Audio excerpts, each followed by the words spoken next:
ये आकाशवाणी है। कार्यक्रम संवाद के अंतर्गत प्रस्तुत है जम्मू कश्मीर और लद्दाख के सशक्तिकरण और विकास पर केंद्रित श्रृंखला। आज का विषय है पंचायती राज और ग्रामीण विकास। वैसे तो हमारा पूरा देश, हमारा भारत भौगोलिक रूप से न केवल विस्तृत है, बल्कि अपने आप में पूरब से लेकर पश्चिम तक और उत्तर से दक्षिण तक प्राकृतिक सौंदर्य से भी ओतप्रोत है। भौगोलिक और प्राकृतिक सुंदरता की बात हो तो दिमाग में जिस अंचल का नाम सबसे पहले आता है वो है जम्मू कश्मीर अंचल। देश के अन्य सभी भागों की तरह ही जम्मू कश्मीर भी अब सतत विकास के मार्ग पर अग्रसर है। ये पूरा क्षेत्र अपने आप में लंबे इतिहास, अद्भुत भूगोल, विविध संस्कृति, साहित्य, भाषा, बोलियां, आस्था, विज्ञान और न जाने कितनी विधाओं को पोषित करता आ रहा है। लेकिन पिछले कुछ वर्षों में इस क्षेत्र के लोगों ने विकसित भविष्य के सोपान चढ़ना शुरू कर दिया है। खासतौर पर पिछले कुछ वर्षों में इस अंचल ने विविध क्षेत्रों में उल्लेखनीय प्रगति की है। हाशिए में रहने वाले लोगों को लंबे समय तक बहुत सारी मूलभूत जरूरतों से भी वंचित रहना पड़ा, लेकिन धीरे धीरे पिछले कुछ वर्षों में हाशिए के ये लोग देश की मुख्य धारा का हिस्सा बन रहे हैं। अपने विकास के साथ साथ देश के विकास में भी भागीदार बन रहे हैं। केंद्र शासित प्रदेश जम्मू कश्मीर और लद्दाख भारत के अन्य राज्यों की तरह प्रधानमंत्री नरेंद्र मोदी के मुख्य कार्यक्रमों जैसे स्वच्छ भारत मिशन, प्रधानमंत्री आवास योजना ग्रामीण, आयुष्मान भारत योजना, प्रधानमंत्री रोजगार योजना से लाभान्वित हो रहे हैं। प्रगति और विकास की कुछ ऐसी ही कहानियों के जरिए हम इस क्षेत्र की प्रगति यात्रा को बेहतर रूप में समझने की कोशिश कर रहे हैं। केंद्र शासित प्रदेश बनने से पहले जम्मू कश्मीर में गांव की ओर चलें अभियान का पहला चरण शुरू किया गया था। इस अभियान का उद्देश्य ग्रामीण जनता के द्वार तक प्रशासनिक सुविधाओं को पहुंचाकर विकास कार्यों में उनकी सहभागिता सुनिश्चित करना है। हमारे संवाददाता ने बताया है कि नवंबर 2019 में गांव की ओर चलें अभियान का दूसरा चरण आरंभ किया गया। केंद्र शासित प्रदेश जम्मू कश्मीर में बैक टू विलेज कार्यक्रम के अंतर्गत एक राजपत्रित अधिकारी ने एक पंचायत में 2 दिनों और 1 रात का दौरा करके वहां की विकास संबंधी गतिविधियों का जायजा लिया। राजपत्रित अधिकारियों ने बाद में जमीनी स्तर से गांवों के विशिष्ट सेवाओं के वितरण में सरकारी प्रयासों में मदद करने के लिए पंचायतों के विभिन्न क्षेत्रों से प्रतिक्रियाएं प्राप्त की। इस कार्यक्रम का उद्देश्य सामुदायिक भागीदारी के माध्यम से ग्रामीण क्षेत्रों में विकासात्मक प्रयासों के लिए जम्मू कश्मीर की हर पंचायत को सक्रिय करना था। इसके अलावा जम्मू कश्मीर के सभी पंचायतों को ग्रामीण क्षेत्रों के समग्र विकास के लिए अतिरिक्त धन के आवंटन का भी अधिकार प्राप्त हुआ है। श्रीनगर से मैं सुनील कौल। जम्मू कश्मीर और लद्दाख के लिए आयुष्मान भारत प्रधानमंत्री जन आरोग्य योजना आशा की नई किरण जैसी है। इस स्वास्थ्य बीमा योजना की शुरुआत 1 दिसंबर 2018 को इन 2 केंद्र शासित प्रदेशों के अस्तित्व में आने से पहले ही हो गई थी। योजना के अंतर्गत जम्मू कश्मीर और लद्दाख में 6,13,000 परिवारों का स्वास्थ्य बीमा कराया जा चुका है, जिससे उन्हें इलाज के लिए प्रति परिवार 5 लाख रुपए की सुरक्षा उपलब्ध कराई जाती है। दोनों केंद्र शासित प्रदेशों में अब तक 30% परिवारों को ये संरक्षण प्राप्त हो चुका है। इस योजना ने 2 साल से भी कम समय में शानदार सफलता प्राप्त की है। इसी से प्रेरित होकर जम्मू कश्मीर सरकार ने आयुष्मान भारत प्रधानमंत्री जन आरोग्य योजना के साथ ही जम्मू कश्मीर स्वास्थ्य योजना शुरू करने का फैसला किया है। इसका दायरा और भी बड़ा होगा और जम्मू कश्मीर के सरकारी कर्मचारियों, पेंशन भोगियों और उनके परिवार के सदस्यों सहित प्रदेश के सभी निवासियों को इसका फायदा उपलब्ध कराया जाएगा। एक रिपोर्ट। आयुष्मान भारत प्रधानमंत्री जन आरोग्य योजना जम्मू और कश्मीर और लद्दाख के लोगों के जीवन में इस वादे के साथ आई है कि उनके स्वास्थ्य खर्चे को लेकर जरूरी वित्तीय सुरक्षा पर अब उन्हें चिंता करने की जरूरत नहीं है। राज्य स्वास्थ्य एजेंसी जम्मू और कश्मीर के प्रयासों की व्यापक रूप से सराहना की गई और ABPMJAY के तहत बेहतर कार्यान्वयन मॉडल में से एक के रूप में सराहना की गई है। ये निश्चित रूप से कहा जा सकता है कि टीम ज्यादा उत्साह और प्रतिबद्धता के साथ जम्मू और कश्मीर स्वास्थ्य योजना ABPMJAY को समाहित करके सफल कार्यान्वयन के लिए प्रयास करेगी। क्षेत्र की मुश्किल प्राकृतिक स्थिति, सर्दियों के महीने में कठोर जलवायु परिस्थितियां और घाटी के अन्य मसलों के होते हुए भी राज्य के लाभार्थियों के हित में प्रशासन द्वारा दिखाई गई प्रतिबद्धता ने योजना को लागू करने में जम्मू और कश्मीर को सफलता दिलाई। जम्मू से RK रैना। केंद्र शासित प्रदेश जम्मू कश्मीर के ग्रामीण विकास में वहां की पंचायतों की महत्वपूर्ण भूमिका है। जम्मू कश्मीर के केरन पंचायत के सरपंच धर्मेंद्र सिंह ने हमारे संवाददाता को बताया धर्मेंद्र जी, कंप्लेंट बॉक्स जो सरकार ने शुरू किया पंचायतों में लगाना, इसको आप कितना फायदेमंद समझ रहे हैं और इसका कितना असर हो रहा है पॉजिटिव? पॉजिटिव असर तो हो रहा है। जो भी लोगों की समस्याएं हैं वो कई बार लोग पर्सनली मिलके नहीं बता सकते हैं, तो वो कंप्लेंट बॉक्स भी एक माध्यम है जो हमारे तक वो बात पहुंचा सके। क्या आपके जो पंच लोग हैं वो लोगों तक जाकर ये बताते हैं उनको कि इस तरह ये कंप्लेंट बॉक्स है तो अपनी कोई भी शिकायत या सुझाव आप उसमें डाल सकते हैं? हाँ बिल्कुल, हम जब ग्राम सभा करते हैं हमने लोगों को इसके बारे में अवेयर किया है और ये हमने पंचायत घर में ही लगाया है। जब भी कभी भी कोई आके वहाँ अपनी कंप्लेंट रख सकता है। केंद्र सरकार जम्मू कश्मीर यूटी में हर क्षेत्र को बढ़ावा दे रही है, हर क्षेत्र की तरफ विशेष ध्यान दिया जा रहा है। मनरेगा के तहत आप जो लोकल काम है, चाहे वो सड़क बनाने का हो, तालाब पक्का करना हो या जो भी आपके इलाके में जो कंस्ट्रक्शन का काम चलता है, उसमें किस तरह से चयन होता है, क्या प्रोसेस है? और जो मकामी लोग हैं, क्योंकि अभी हमने देखा कि लॉकडाउन के दौरान पूरे देश में लोगों को परेशानी थी, तो ऐसे में ग्रामीण जो लोग हैं उनका रोजगार का साधन बना रहे, उसके लिए आपने किस तरह से काम किया और उस पर कैसी लोगों की प्रतिक्रिया थी? देखिए, उसका बिल्कुल एक सेट प्रोटोकॉल है। जैसे हम उसमें जॉब का डिमांड्स ली जाती है, पंचायत वाइज भी आती है और वार्ड वाइज भी आती है। और रहा लॉकडाउन के विषय में जो आपने मेरे से पूछा है, वहाँ तो काफी फायदा, जो लोकल लेबर काम नहीं भी करती थी उसने भी इस टाइम इस योजना का फायदा उठाया है और उनको वो रेगुलर काम मिलता रहा है घर के पास ही। और एक चीज और अच्छी की है कि कुछ पैसे गवर्नमेंट ने नरेगा के तहत मजदूरी में बढ़ाए हैं, तो ये बड़ा अच्छा कदम है और ये बड़ी अच्छी स्कीम है अगर सही तरीके से इम्प्लीमेंट की जाए। कोविड-19 पूरी दुनिया के आगे एक मुसीबत है, तो जैसे कि आपकी पंचायतों में काम होता है तो उसमें ये जो प्रोटोकॉल है सोशल डिस्टेंसिंग का और दूसरी जो हिदायतें प्रशासन ने जारी की गई हैं, तो उनका आप किस तरह से ध्यान रखते हैं? हम सोशल डिस्टेंसिंग तो मेंटेन करते ही करते हैं और जो मास्क का जो सिस्टम है, हर बंदे को मास्क दिए गए हैं, फ्री ऑफ कास्ट ये डिस्ट्रीब्यूशन की गई है। वो उस तरीकेकार को पहले हमने मेडिकल वाले लोग हैं उनको भी बुला के उनको अवेयर करवाया गया है और वो सारे लोग इसके बारे में अवेयर और वो उसी चीज को फॉलो भी करते हैं, काम पे भी फॉलो करते हैं। जम्मू से मैं जगमोहन शर्मा। जम्मू कश्मीर में खादी ग्रामोद्योग आयोग ग्रामीण विकास की दिशा में सरकार के महत्वपूर्ण अंगों में से एक है। आयोग अपनी गतिविधियों से जमीनी स्तर पर परिवर्तन को बढ़ावा दे रहा है। खादी ग्रामोद्योग आयोग ने लोगों को अपनी निर्माण इकाइयां खोलने के लिए आर्थिक सहायता उपलब्ध कराई है, जिससे रोजगार के अवसर बढ़े हैं। वर्ष 2019-20 के दौरान 5000 से अधिक परियोजनाओं के जरिए लगभग 23,000 नौकरियां सृजित की गईं। हमारे संवाददाता ने बताया कि खादी ग्रामोद्योग के प्रयासों से पिछले कुछ वर्षों में ग्रामीण उद्योगों की गतिविधियों में बहुत बढ़ोतरी हुई है। केवीआईसी ने सबका ध्यान उस वक्त अपनी तरफ आकर्षित किया जब जम्मू के नगरोटा में केवीआईसी की तरफ से 2016 में स्थापित किए गए खादी रुमाल केंद्र ने फेस मास्क तैयार करने का बीड़ा उठाया। ये वो समय था जब भारत को कोरोना वैश्विक महामारी प्रति सजग होना बाकी था और हर तरफ फेस मास्क की कमी खल रही थी। नगरोटा के केवीआईसी केंद्र ने कश्मीर घाटी के आतंकवाद से प्रभावित परिवारों की लगभग 300 महिला कारीगरों ने रुमाल बनाने के बजाय फेस मास्क बनाना शुरू किया और इस केंद्र को मास्क सप्लाई केंद्र में बदल दिया गया। इन महिला कारीगरों ने सूती खादी फेस मास्क के उत्पादन में बढ़ चढ़कर काम करना शुरू किया। ये मास्क न केवल त्वचा के लिए उपयुक्त है बल्कि इसको धोकर दोबारा इस्तेमाल भी किया जा सकता था। साथ ही ये खादी का सबसे सस्ता उत्पाद था। इस केंद्र से जम्मू कश्मीर सरकार ने ही 7.5 लाख खादी फेस मास्क के लिए ऑर्डर दिया। उसका उद्देश्य न केवल अपने लोगों को इस बीमारी से बचाना था बल्कि आर्थिक संकट के दौरान जम्मू कश्मीर के कारीगरों को मदद भी करना था। आइए अब सुनते हैं जम्मू कश्मीर के ग्रामीण विकास और पंचायती राज विभाग की सचिव शीतल नंदा से भेंटवार्ता। भेंट करता है पत्रकार नीलाभ श्रीवास्तव। आज हम बात कर रहे हैं जम्मू कश्मीर के पंचायती राज और ग्रामीण विकास के मुद्दों पर। जम्मू कश्मीर और लद्दाख के जो केंद्र शासित प्रदेश हैं वो प्रगति के अपने पथ पर अग्रसर हैं। नंदा जी, हमने देखा कि पिछले 1 साल में किस तरह से केंद्र सरकार ने बहुत सारे सेंट्रल गवर्नमेंट के स्कीम्स डेवलपमेंट से रिलेटेड, वेलफेयर से रिलेटेड, इनको भी चालू किया गया, इनिशिएट किया गया। इसमें बहुत बड़ा रोल है पंचायती राज का। लोगों को, आमजन को, नागरिकों को विकास से जोड़ने की अगर जो सबसे अच्छी प्रयास हो सकते हैं वो ग्रामीण विकास और पंचायती राज के द्वारा किए जाते हैं।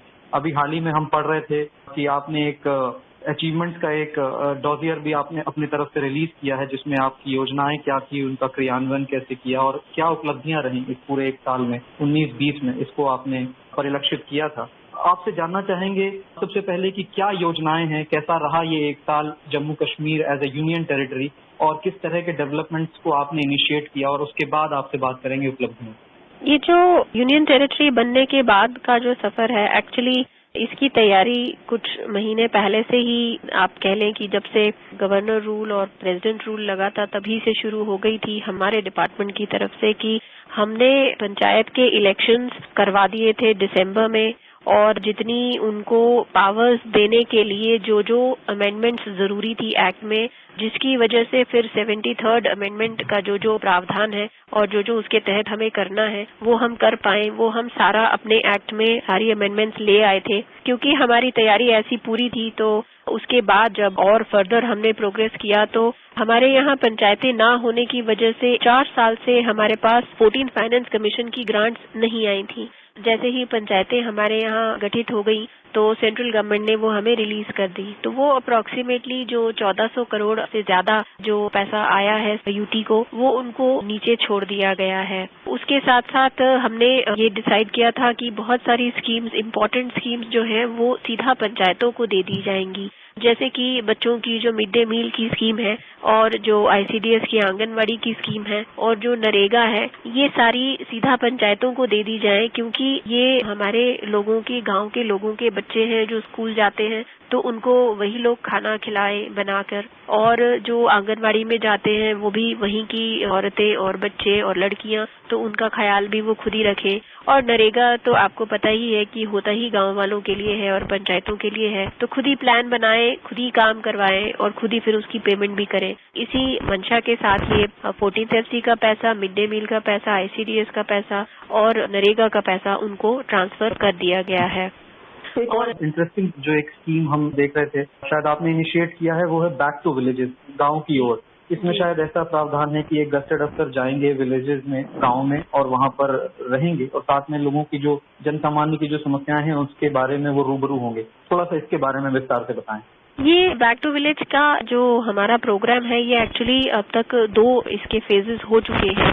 पहला जो था, जिसको हम बैक टू विलेज 1 कहते हैं, वो 20 जून से लेके 27 जून 2019 में हुआ था, और जो दूसरा इसका फेज था वो 25 नवंबर से लेके 30 नवंबर तक हुआ था। इसमें जैसा कि आपने बताया, हमने ये इंश्योर किया था कि हमारी जितनी पंचायतें हैं, जो लगभग 4500 के करीब की जून में, तब हमने ये इंश्योर किया कि हर 4483 एवरी पंचायत में एक गेजेटेड ऑफिसर जरूर जाएगा। वो वहाँ 2 दिन और 1 रात रहेगा और वहाँ के लोगों के साथ इंटरैक्ट करेगा, वहाँ पे स्कीम्स कैसी इम्प्लीमेंट हो रही हैं देखेगा, वहाँ पे जो हमारे गवर्नमेंट ऑफिसेज हैं उनकी फंक्शनिंग कैसी हो रही है वो देखेगा, क्या उनकी मेन जरूरियात हैं वो देखेगा, और फिर ये भी देखेंगे वो ऑफिसर्स की कैसे इस एरिया को डेवलप किया जा सकता है, यहाँ का इकोनॉमिक पोटेंशियल क्या है। और फिर वहाँ पे, क्योंकि नई नई पंचायतें गठित हुई थी जून में जब वो पहली बार अफसर गए, तो उनको पंचायतों को ये बताना कि उनके क्या राइट्स हैं, उनके क्या काम है, कैसे उन्होंने स्कीम्स इम्प्लीमेंट करनी है, क्या गवर्नमेंट उनके बारे में चाहती है और कैसे उनको एम्पावर करना चाहती है, और क्या क्या गवर्नमेंट की स्कीम्स हैं जिनके बारे में लोगों को अवेयरनेस होना चाहिए।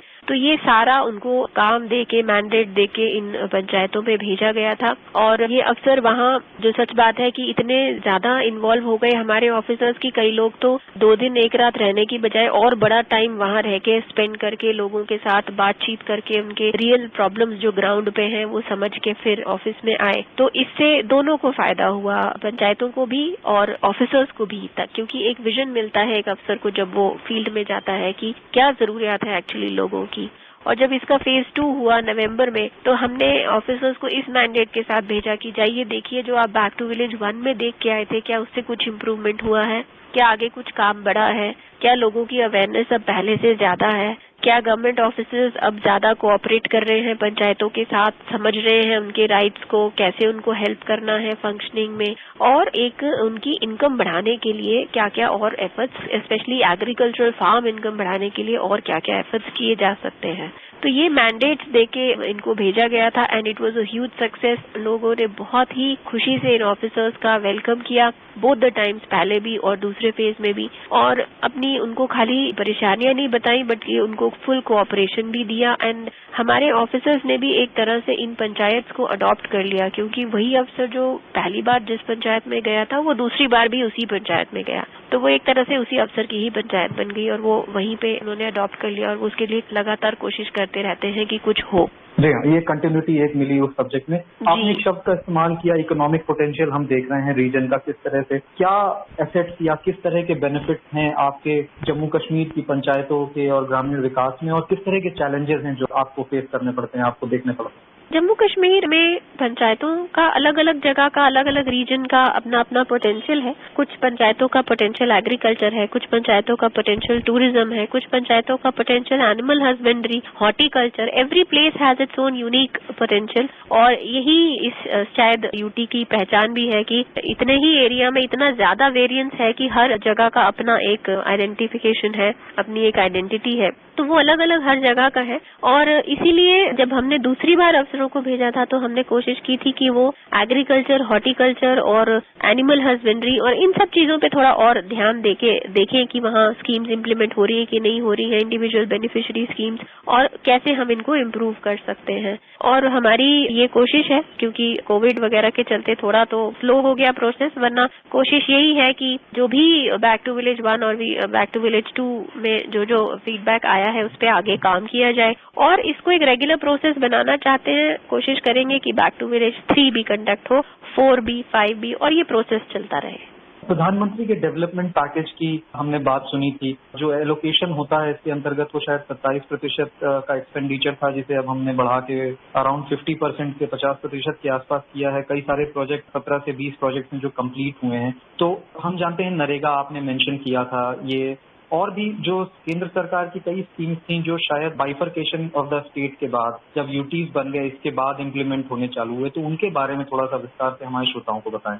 14th फाइनेंस कमीशन की ग्रांट्स हमारे स्टेट को नहीं आ रही थी, यूटी को, वो अब हमें आई है।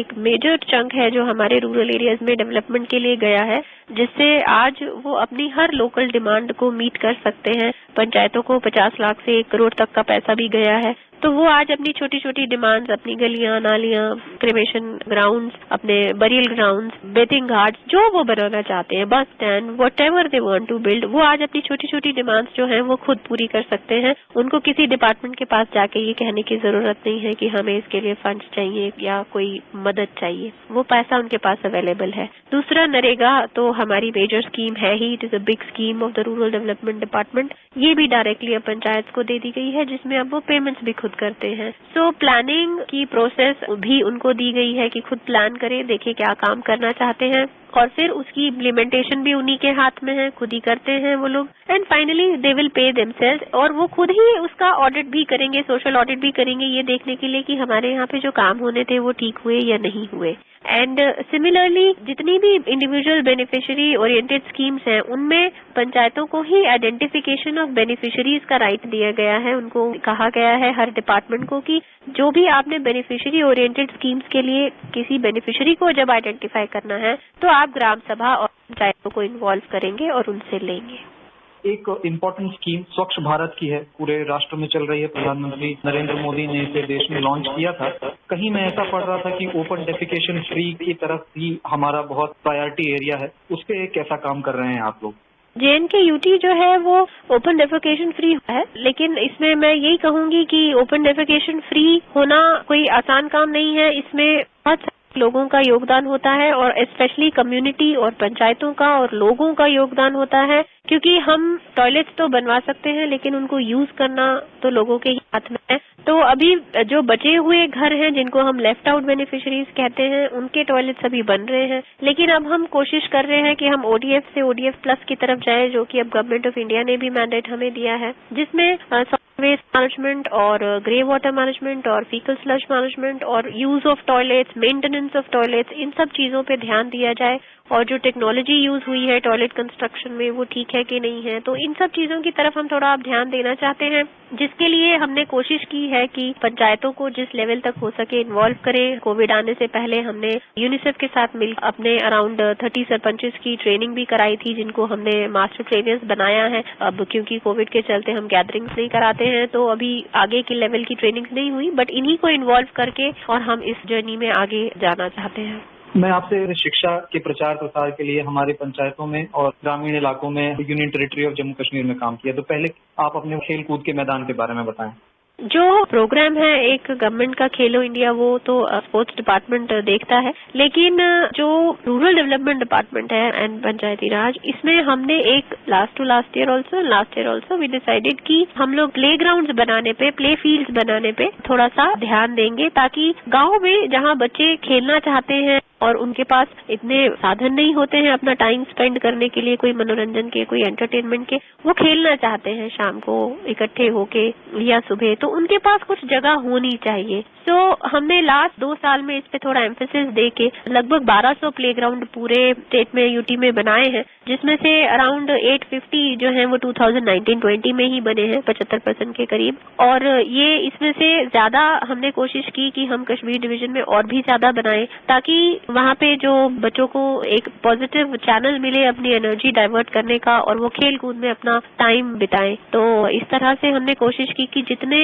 अच्छे प्लेग्राउंड्स बन सके वो बनाएं। कहीं कहीं तो हमारे पास लैंड अवेलेबल था, तो हमने यहाँ तक कि 10 कनाल तक में हमने प्लेग्राउंड बनाए हैं। शिक्षा के प्रचार प्रसार के बारे में हम बात कर रहे थे। मैं ऐसा कहीं डेटा में पढ़ रहा था, जो गवर्नमेंट डेटा है, कि शायद 15 नए डिग्री कॉलेज स्टैब्लिश किए गए हैं और ये पिछले 7 दशकों में हैं। तो आप लोगों ने स्कूल्स को क्रिएट करना या कॉलेजेस को क्रिएट करने के स्तर पे इन क्षेत्रों में क्या काम किया है?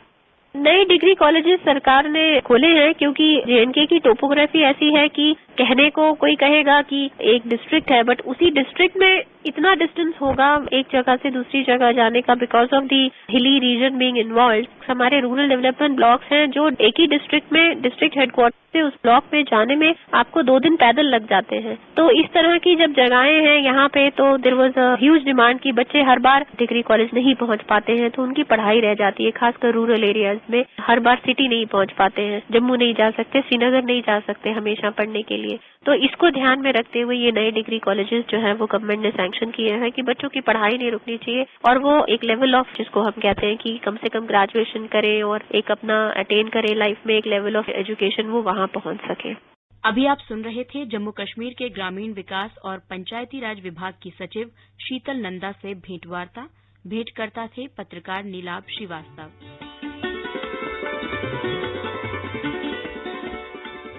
और अब बात करते हैं लद्दाख की।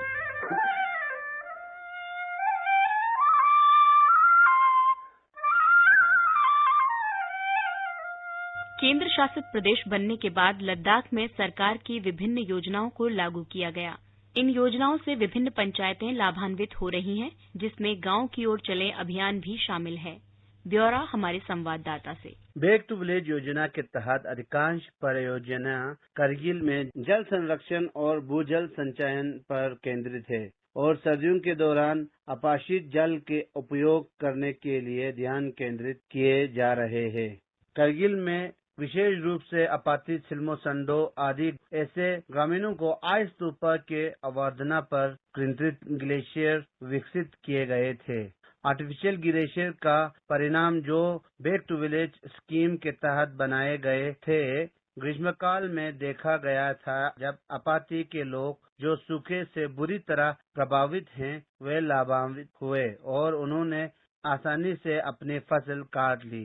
असिस्टेंट कमिश्नर डेवलपमेंट कारगिल गुलाम मोहम्मद ने बताया कि बैक टू विलेज योजना में रूरल डेवलपमेंट डिपार्टमेंट कारगिल के तहत कुल परियोजना 5 करोड़ से अधिक के हैं, जिनमें से 3 करोड़ के परियोजना पूरे हो चुके हैं और भुगतान हो चुका है। 110 प्रोजेक्ट हमने आइडेंटिफाई किए टोटल डिस्ट्रिक्ट कारगिल में 98 पंचायत, उसमें मैक्सिमम हमारा वाटर कंजर्वेशन पे था, जिसमें हमने बहुत सारे जगहों में हमने आर्टिफिशियल वाटर ग्लेशियर का जो कंसेप्ट को हमने एडॉप्ट करने की कोशिश किया। सिल्मो देहात के अब्बासू बैक टू विलेज स्कीम के तहत बनाए गए आर्टिफिशियल ग्लेशियर के लाभार्थियों में से एक है और उन्होंने कहा कि ग्लेशियर ने गांव के पारंपरिक वाटर स्प्रिंग को रिचार्ज करने में मदद की है।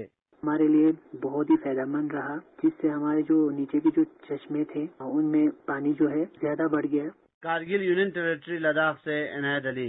लद्दाख क्षेत्र ने पिछले 1 साल में असली जमीनी लोकतंत्र देखा है। विशेष रूप से सबसे कम उम्र के केंद्र शासित प्रदेश बनने के बाद पंचायत राज संस्थान और खंड विकास परिषद स्थानीय विकासात्मक गतिविधियों को अपना रहे हैं। लद्दाख क्षेत्र के लिए ये एक नया अनुभव है।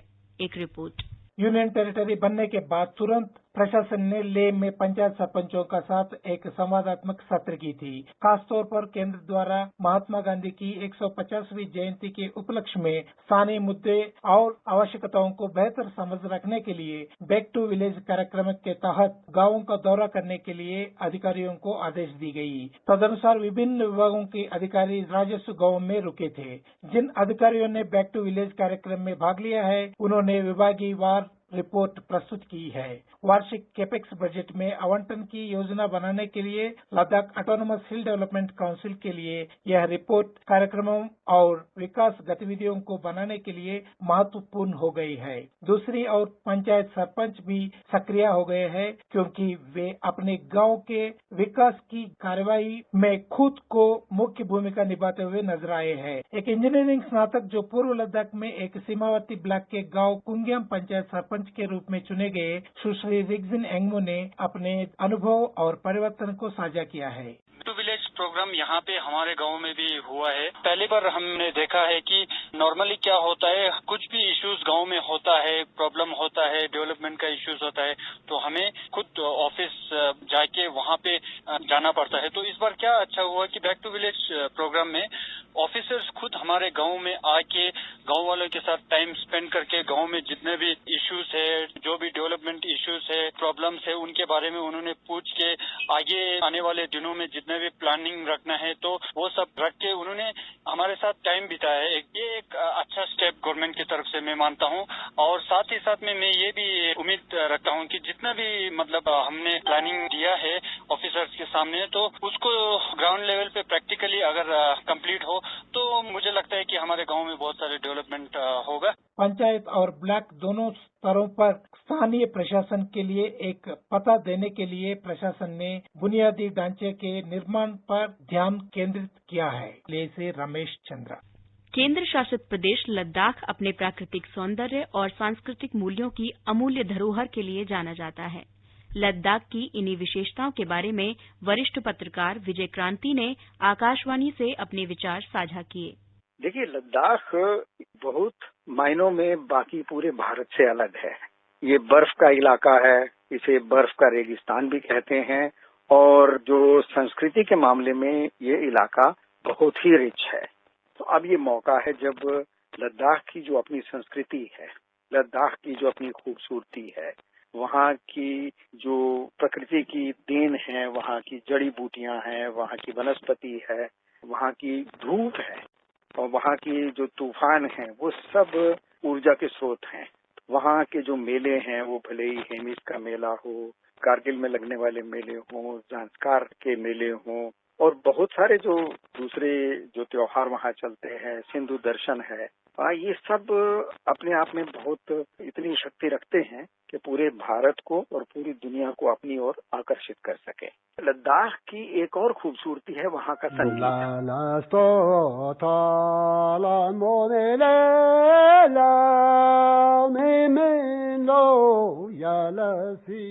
वहाँ का लोक संगीत भी अपने आप में बहुत समृद्ध है, और वहाँ का जो धार्मिक संगीत है वो बहुत ही यूनिक है पूरे भारत में।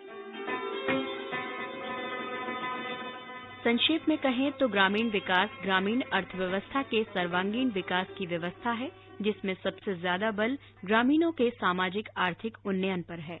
केंद्र और राज्य प्रायोजित कई योजनाओं के लागू होने के बाद जम्मू और कश्मीर क्षेत्र में कई विकासोन्मुख सुधार हुए हैं। ग्रामीण विकास हमारी प्राथमिकता होनी चाहिए, क्योंकि हमारे देश के अधिकांश नागरिक इन्हीं गांवों में बसते हैं।